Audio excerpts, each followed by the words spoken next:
Well, let's go ahead and jump into our second story for the night. So this is from the Tennessee Conservative.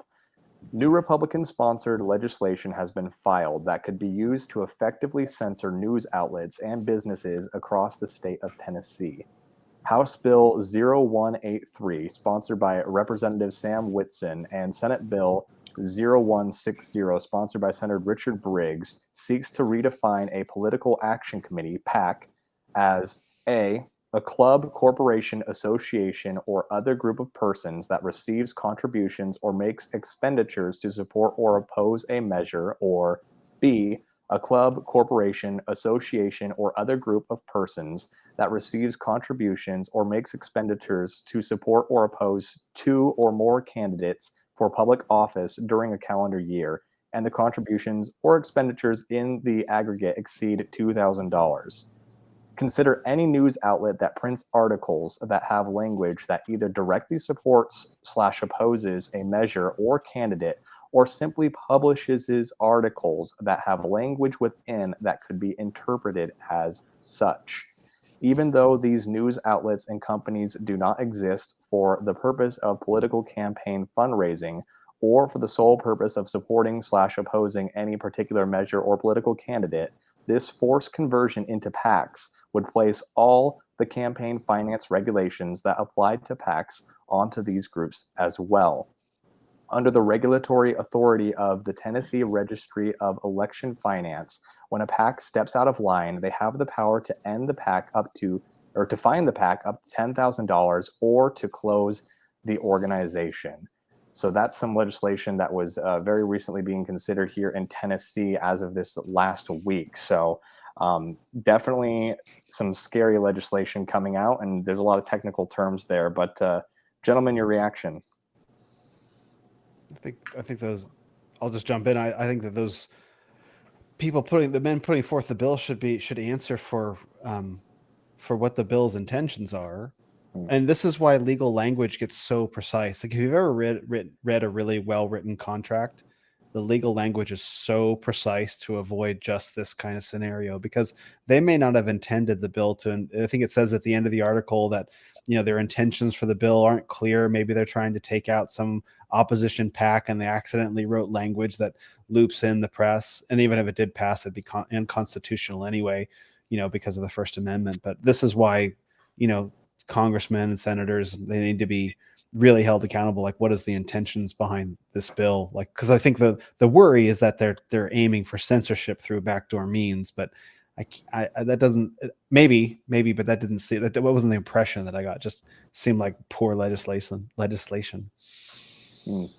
Yeah, yeah, I agree that that very well could be the case. I think what's interesting is the theme that I've been learning more and more about legislators is just that, again, they can't be experts in everything. So that ties in nicely to what we were just talking about. Oftentimes Yeah. they are someone who's more of a jack of all trades but is a master of none. But Jackass of then all they, trades, there we go, but then they politicians. have to legislate on all things, so then Yeah. that's where it becomes really slippery. um, I think what's concerning here is the idea that if corporations were turned into PACs, the authority is then granted to the state to shut down those corporations if they basically step out of line in any sort of way with their finance regulations. And that's of course concerning because of a lot of what we talked about in our first story of, you speak out, you say something that's not considered the approved narrative. um, there's immediate persecution that could come on behalf of that from a career standpoint or your business or a corporation. It just said any group. I think it said group or individual, if I remember right. So I mean, that's club, corporation, association, or other group of persons. So other group of persons is such a broad reaching term. So that's where that really concerned me when I first read that legislation. I don't know if you That's guys a had good any point. thoughts on that. That's a good Well, point. who's deciding exactly what does or does not fit their uh, definition here? That's what I'm wondering. Yeah. It doesn't say anything about that either. Yeah. And there's a lot of ambiguity surrounding that, like not just who they're potentially censoring, but the words that they're censoring, or the content that they're censoring, is subject to the discrimination of whoever's making that decision. Yeah. Yeah.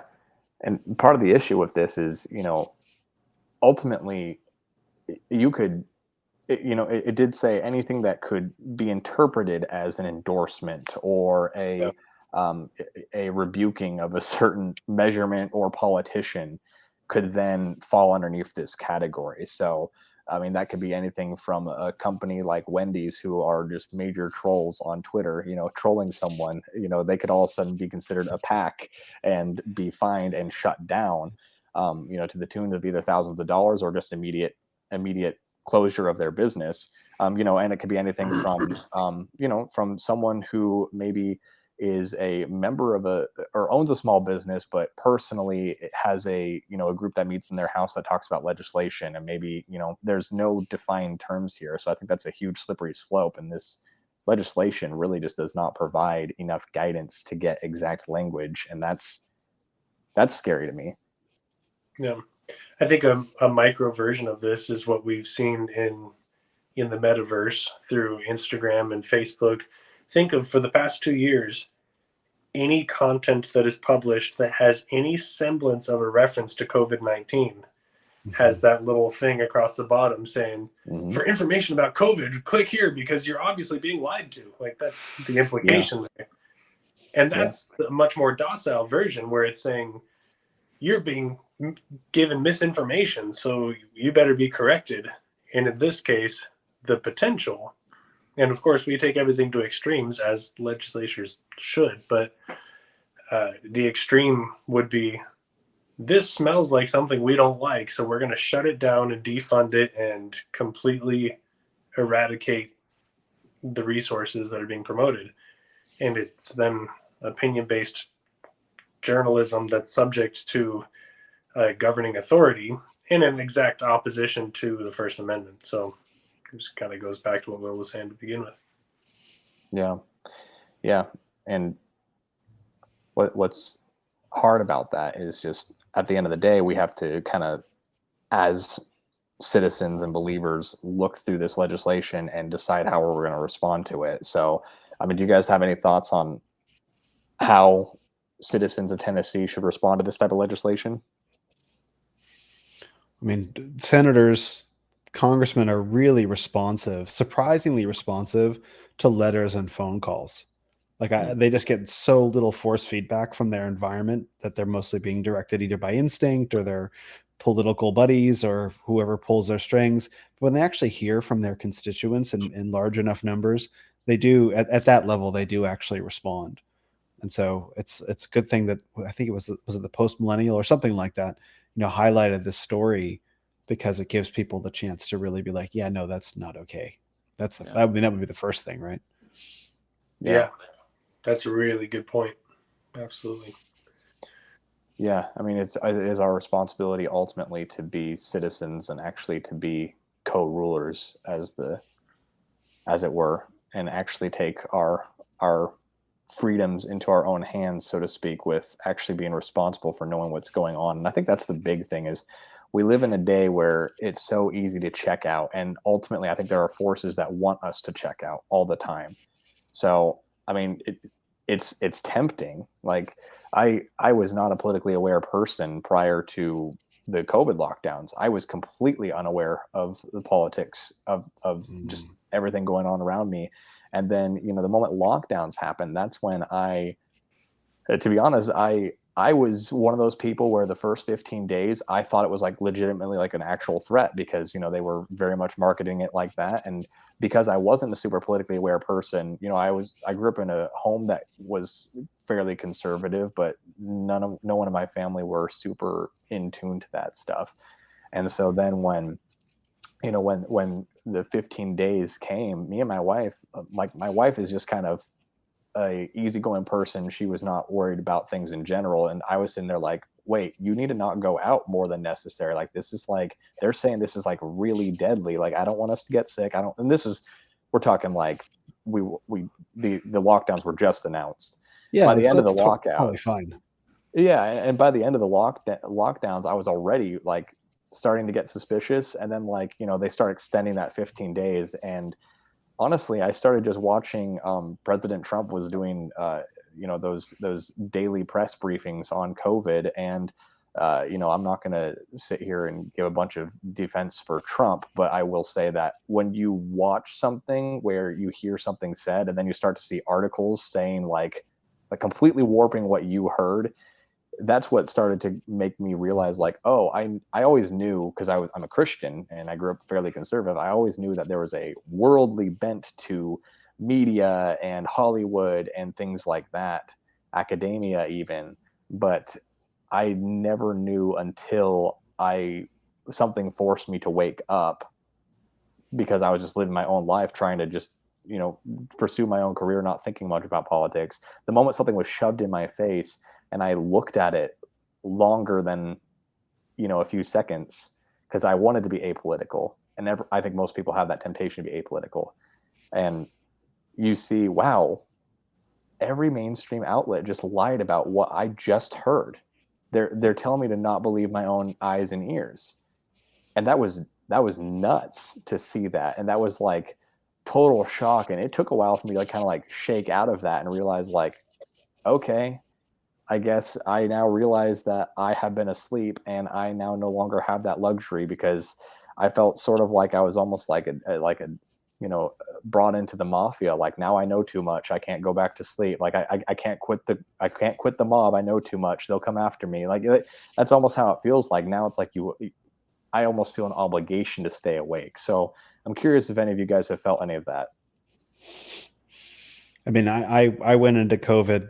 I was already aware for about 7 or 8 years at that point of just how distorted and broken every institution is on every level. But COVID was when they all kind of pivoted in turn to become predatory on humanity.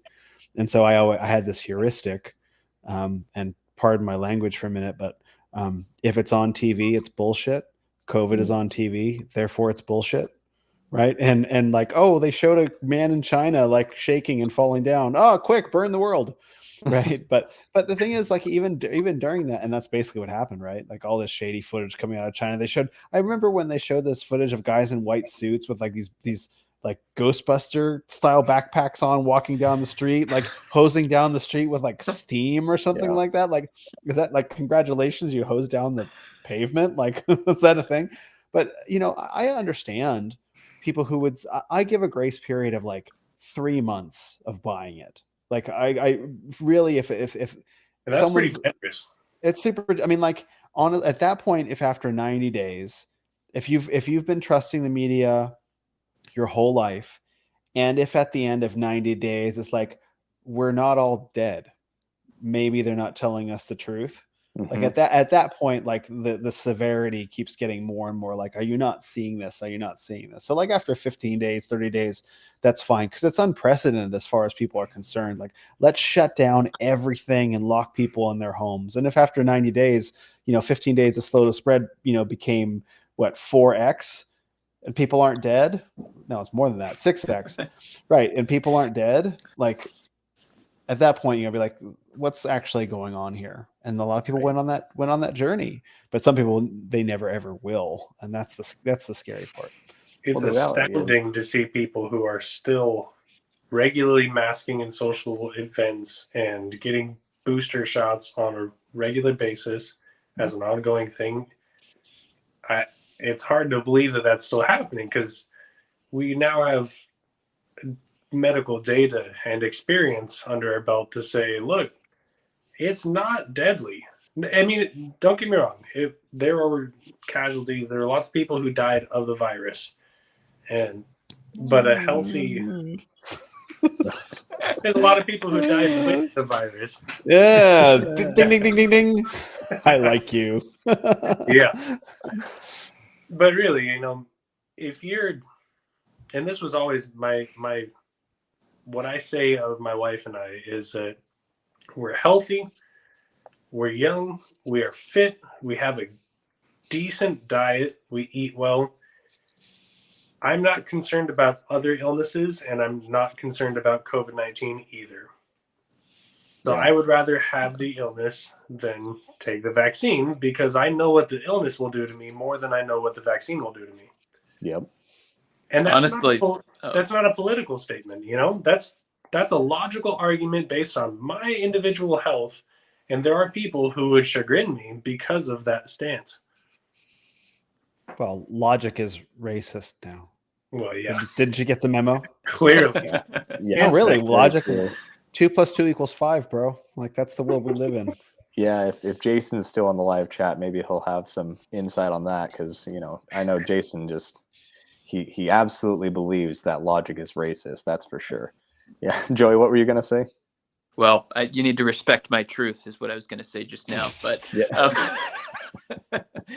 no, I was going to say for me, getting the little paper that said I was infected, I didn't have any symptoms except for when I lost my smell halfway through. But the 3 weeks that my work made me stay quarantined at home was worse for me on my mental health of being separated from any contact with anybody than the actual virus itself.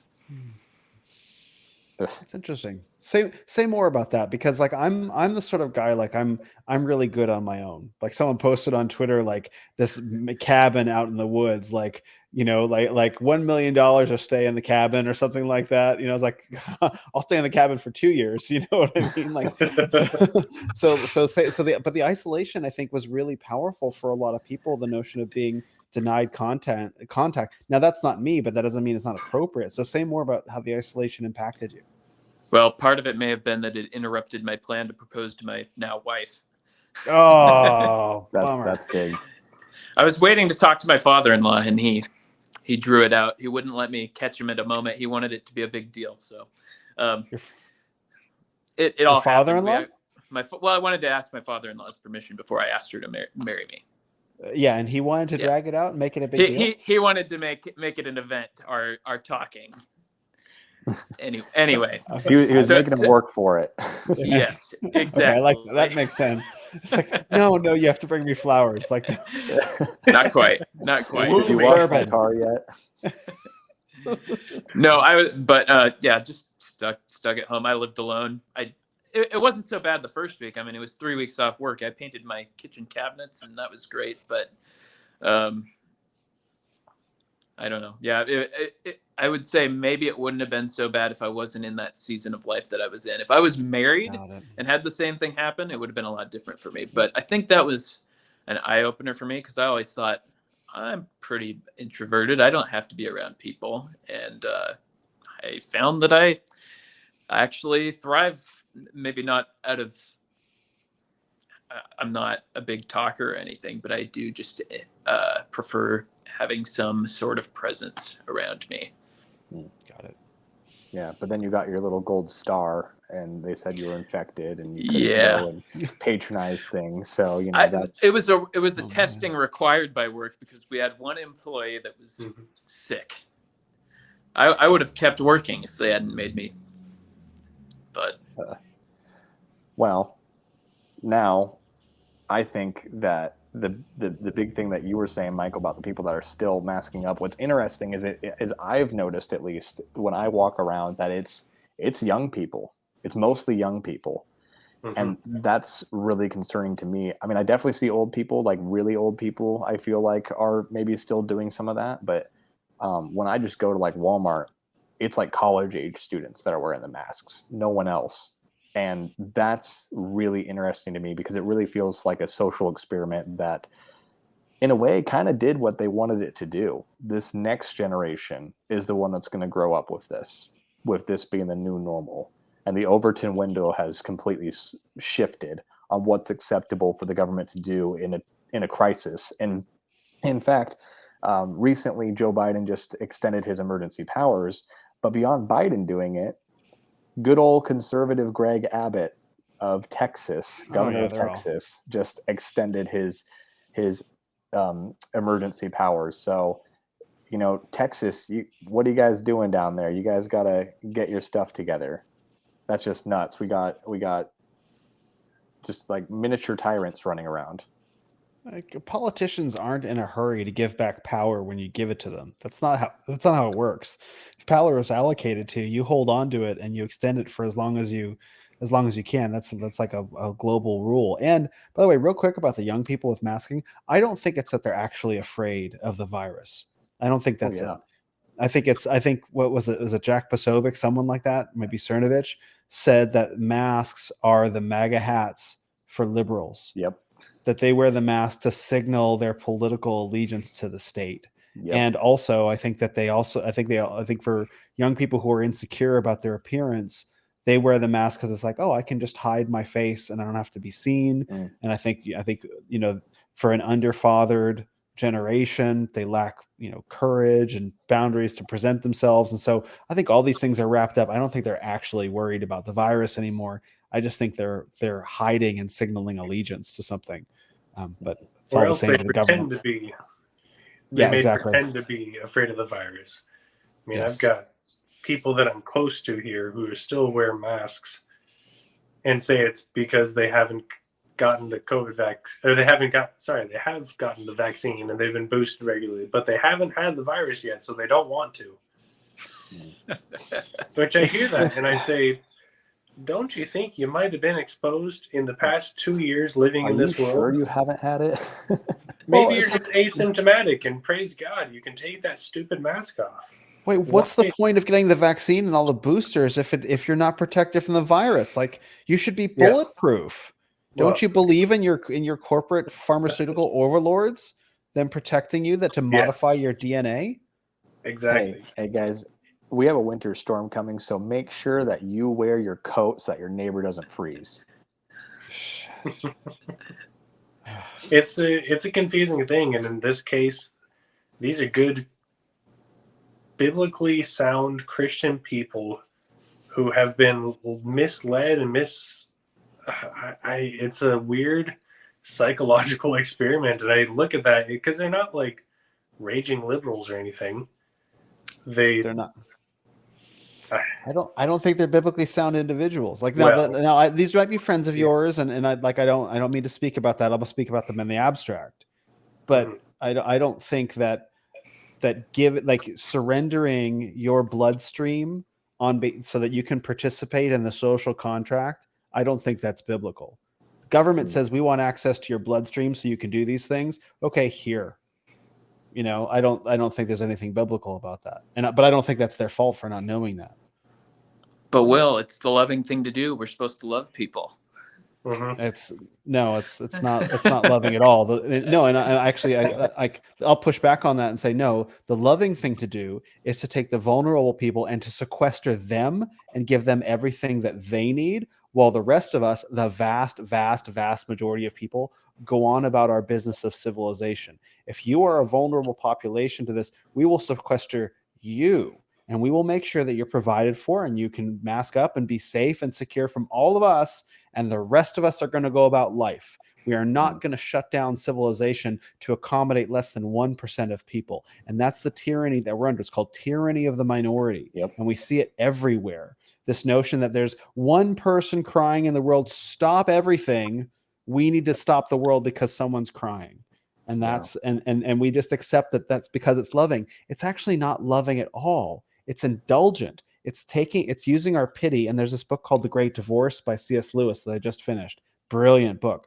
And it's a fable about heaven and hell. And he has a whole passage at the very end of the book about how pity can be used to benefit people, but the person who's being benefited can use your pity against you as a weapon. And that's what's going on. It's like, pity me and do what I say. That's not loving at all, bowing the knee to that. Yeah. In addition to that, I think there was I get fired up. Yeah, no, and as you should. I think there was an interesting switch to kind of build off of that occurred, where I think it was probably present, but maybe wasn't as noticeable until COVID happened. But there is a switch where our culture put the elderly before the children. And that's backwards from what we traditionally used to think of. You used to think that the parents and the grandparents sacrifice for the children and the grandchildren, But in reality, I mean, this next generation, the amount of financial burden, I mean, let alone the mental health, the suicide rate has skyrocketed. There was an article just recently, and I'll have to find it, and maybe I'll just post in the show notes later, but there is an article that said that the U.S. has officially put a number saying that there was about 300,000 excess deaths due to lockdowns that were not non-COVID related. So this is not the people that die with COVID. This is like just from like taking things like the amount that the suicide rate went up and factoring that in, the amount of, drug abuse that went up and factoring that in. Misdiagnoses from not going to the doctor. Exactly. So 300,000 deaths, and I'm sure that number is a lot higher because I don't think that there's ever been an accurate count on that. But that, I mean, that in itself is insane. But just this idea that now this younger generation, I mean, because of the lockdowns, everything has gone up. And you can blame a little bit of everyone. You can blame Republicans. You can blame Democrats. You can blame specific governors, but specifically the older generation who were already established are fine for the most part. But now there are people that are our age and younger who now they were about ready to buy their first home. I'll just speak for myself. My wife and I were about to buy our first home right before COVID happened. We almost had our down payment ready to go. And then COVID happened. Everything shut down. Inflation shot up because builders stopped. So price, the demand went up immediately. And we were in Phoenix. So Will, you know about this. We were in the Phoenix area, and Michael, you as well. And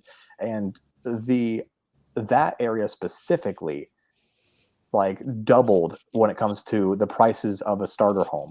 And that's why we moved. We went to a completely different state to buy our first home because we were not going to be able to become homeowners. And, it's statistically been proven that that is one of the biggest wealth drivers. And it's not that, I'm saying we should be focused on becoming wealthy, but I do want to leave an inheritance to my children because, like I said, the older generations should sacrifice for the younger generation. But now we have this whole bass-ackwards idea of the older generation completely made the younger generation sacrifice for them, many of which some of the people that were most adamant about it that I knew personally were in their 80s. And it's like, not to sound mean, but it's like you just sacrificed your grandchildren's futures so that you can live on this green earth another 5 years if you're lucky. And not to sound horrible and dark about it, but that's just putting it bluntly. So I don't know. I mean, that was surprising to me is all I'll say. I can't. That's what me say about that. So I'm reading this book. I read a lot of books. I'm reading this book called Libido Dominandi by Dr. E. Michael Jones. And he's a very controversial figure, but this was one of the books that catapulted him to the world stage. I think it came out in 2000. And in that book, he talks about the behaviorist Professor John B. Watson. And Professor John B. Watson, among many others at the time in the early 20th century, discovered that you can control people by manipulating their behavior, and you can begin when they're little babies, essentially. And so following some of his research, there was a whole move by parents, like baby boomers' parents. So the parents of baby boomers' parents. So this is not the greatest generation, but their parents. So we're going back a couple, 3 generations.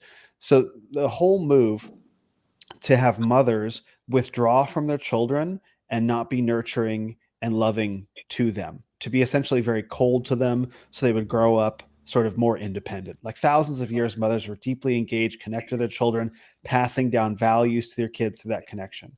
Now, in the early 20th century, with behavioral science, they pushed against that because if you can prevent the child from getting values from its parents, you can inject new values into the child, right? So that was kind of the thrust. So the parents of baby boomers were very withdrawn and they were very cold with their kids. So their kids never knew that really tight mother, and it was promoted in all the magazines. I have the book in the other room and I can actually get the list of magazines. I'm talking like Harper's, all the magazines are talking about this. So essentially my dad's parents and my mom's parents were raised by cold and distant parents because that's what they were told to do. So Baby boomers' parents were cold and distant, so baby boomers have a certain coldness and distance to the suffering of their own kids now. And it goes back 100 years. That's how deep the social engineering has gone. Because you talk to baby boomers today about, look, inflation's blowing up. There's a war in Ukraine. People are losing their lives, and they're like, so sort it out. I did.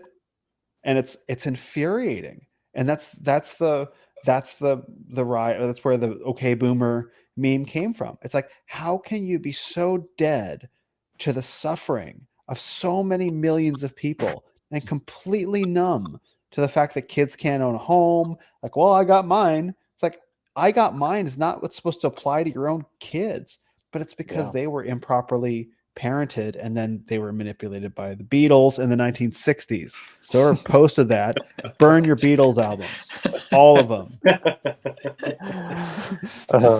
It goes beyond social conditioning even to physical conditioning. You know, my wife's grandparents have said, we got in the conversation of breastfeeding with my wife's grandparents. And they said very clearly, oh, the doctors told us that breastfeeding was unhealthy, so we gave our kids formula. What? How is it possible that a man-made formula is better for you than the very teat that God has created for that purpose? There are women that would have killed for breast milk, especially during that formula shortage, but even before it. Mm-hmm. Wow. This is the behavioral conditioning, because what John Watson said is no one has enough information about how to raise a child, which is preposterous, because how did we get here for thousands of years?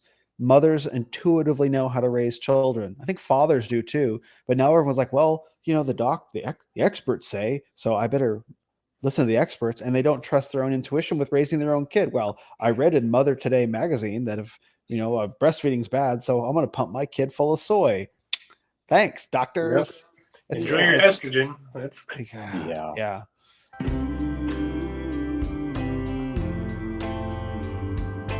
Well, that said, I want to end on a little bit of a positive note, because the second story that we tackled, the one about the free speech, whether that was done maliciously or just poor legislation, I wanted to kind of let the audience know that